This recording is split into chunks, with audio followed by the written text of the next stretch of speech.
CTET math preparation में हम देखते हैं दशमलव के बारे में। तो दशमलव जिसे हम डेसिमल भी कहते हैं, तो सबसे पहले हम देखते हैं दशमलव विभिन्न। दशमलव विभिन्न क्या है? तो आप जानते होंगे कि भिन्न जो होता है वो होता है अंश और हर के रूप में, अंश बाय हर।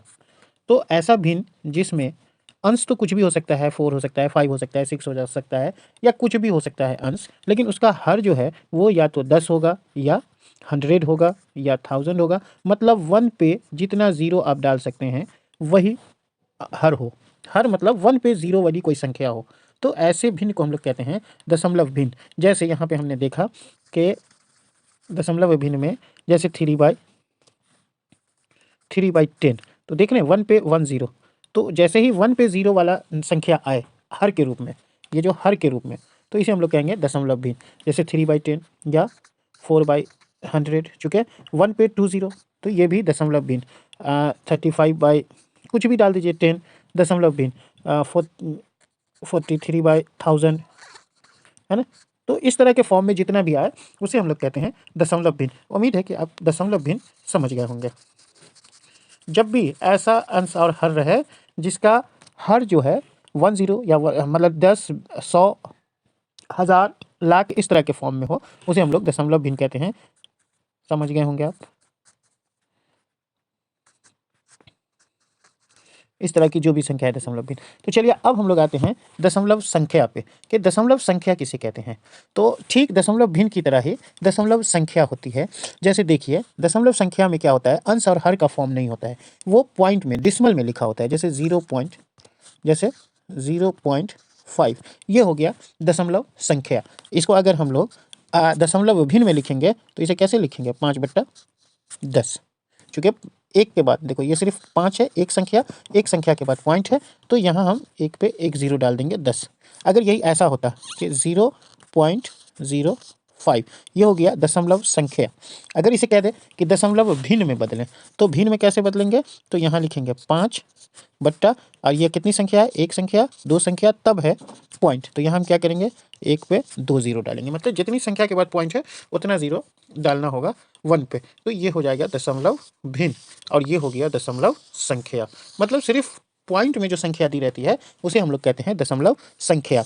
तो आप समझ गए होंगे दशमलव संख्या किसे कहते हैं। जो भी संख्याएं पॉइंट में दी हो उसे हम लोग दशमलव संख्या कहते हैं। एग्जाम्पल के तौर पे 0.4 है ना, 0.03, 0.17, इस तरह की जो भी संख्या है जो डेसिमल फॉर्म में दिया हो सीधा सीधा, उसे हम लोग कहते हैं दशमलव संख्या। और जो दशमलव भिन्न किसे कहते हैं, जिसमें अंश तो कुछ भी दिया हो, अंश तो कुछ भी दिया हुआ है, लेकिन हर 10 के फॉर्म में या 100 के फॉर्म में या 1000 के फॉर्म में या लाख के फॉर्म में हो। मतलब 1 पे 0 के फॉर्म में हर होता है, तो उसे दशमलव भिन्न कहते हैं। तो आइए अब अगले इस पे जाते हैं, दशमलव के प्रकार। अब हम लोग आते हैं दशमलव के प्रकार पे। तो देखिए दशमलव के कई प्रकार होते हैं। जैसे पहला है समरूप दशमलव। तो समरूप दशमलव हम लोग किसे कहेंगे। दूसरा है विषमरूप दशमलव। तो सबसे पहले हम लोग समरूप दशमलव पे बात करते हैं।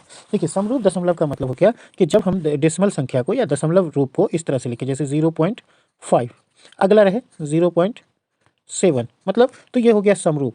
मतलब पॉइंट के बाद एक ही संख्या आ रहा है, यहाँ भी डेसिमल के बाद एक ही संख्या आ रहा है। जैसे ये 0.3, जब एक ही संख्या आ रहा है तो ये तीनों में एक एक आ रहा है, तो ये तीनों हो गया समरूप दशमलव। अगर यहाँ पे इस तरह से हो जाता, आप देख सकते हैं कि अगर ऐसा आता कि 0.17, फिर आता 0.07, तो यहाँ भी हम देख रहे हैं कि दशमलव के बाद दो संख्या आ रहा है, दशमलव के बाद दो संख्या आ रहा है। या फिर ऐसा होता है 0.30, तो यहाँ भी क्या है, दशमलव के बाद दो संख्या आया, तो दो संख्या के बाद दशमलव है, तो तीनों में है, तो ये तीनों समरूप दशमलव हो गया। अगर कहीं पे ऐसा आए कि 0.130, तो समरूप दशमलव कब होगा, जब अगली संख्या भी तीन दशमलव में आ जाए, जैसे 013 या फिर 0.431। तो तीनों में देखिए सभी में क्या है, 3 डिजिट है, 1 2 3, तब है दशमलव। यहाँ भी वही है, 1 2 3, तब है दशमलव। यहाँ भी 1 2 3 तब है दशमलव। तो ऐसा दशमलव का फॉर्म जिसमें दशमलव से पहले मतलब इक्वल नंबर्स आ जाए, इक्वल नंबर्स ऑफ डिजिट आए, मतलब बराबर संख्या आए, तो उसे हम लोग कहते हैं समरूप दशमलव। फॉर एग्जांपल आप समझ चुके हैं। अब आगे हम लोग देखते हैं विषम रूप दशमलव। तो कभी कभी क्या होता है, ये विषम रूप के बारे में अब हम जान रहे हैं।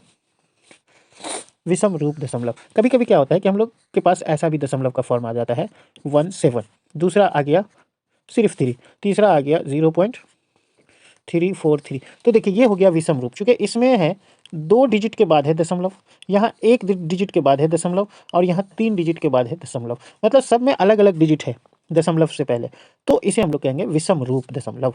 अब आ जाता है समान दशमलव, जो अगला अब हम लोग पढ़ने जा रहे हैं, किसके बारे में, समान दशमलव।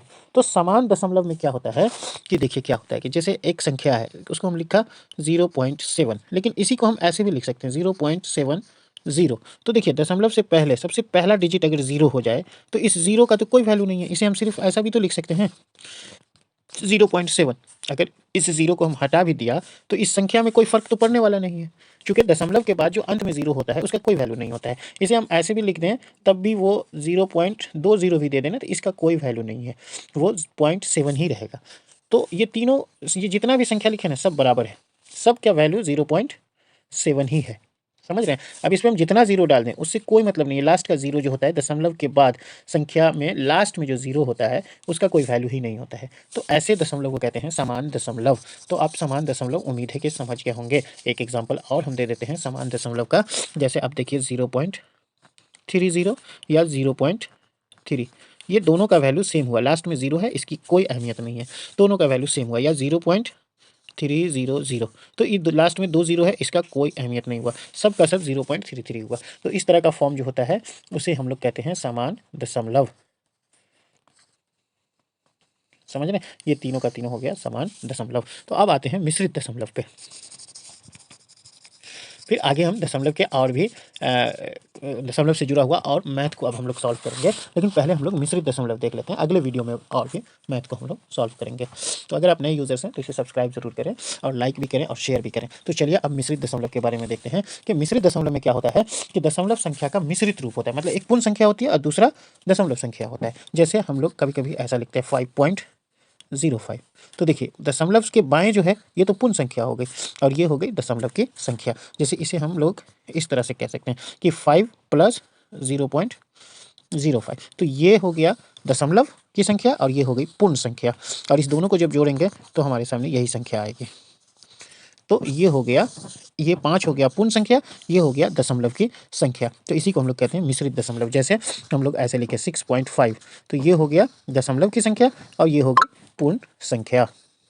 तो आप समझ गए होंगे कि एक पूर्ण संख्या के बाद अगर दशमलव की संख्या दिया रहे तो इसे हम लोग कहते हैं मिश्रित दशमलव। तो चलिए आज हम लोग दशमलव के प्रकार पे क्लास को ख़त्म करते हैं। आपसे रिक्वेस्ट है कि आप इसे सब्सक्राइब, लाइक और शेयर ज़रूर करें, और अगला वीडियो उम्मीद है कि जस्ट नेक्स्ट डे इससे जुड़ा हुआ जो संबंधित जो भी प्रश्न है उस पर अगला वीडियो नेक्स्ट डे डाला जाएगा। तो चलिए द स्टडी में आज यहीं ख़त्म करते हैं।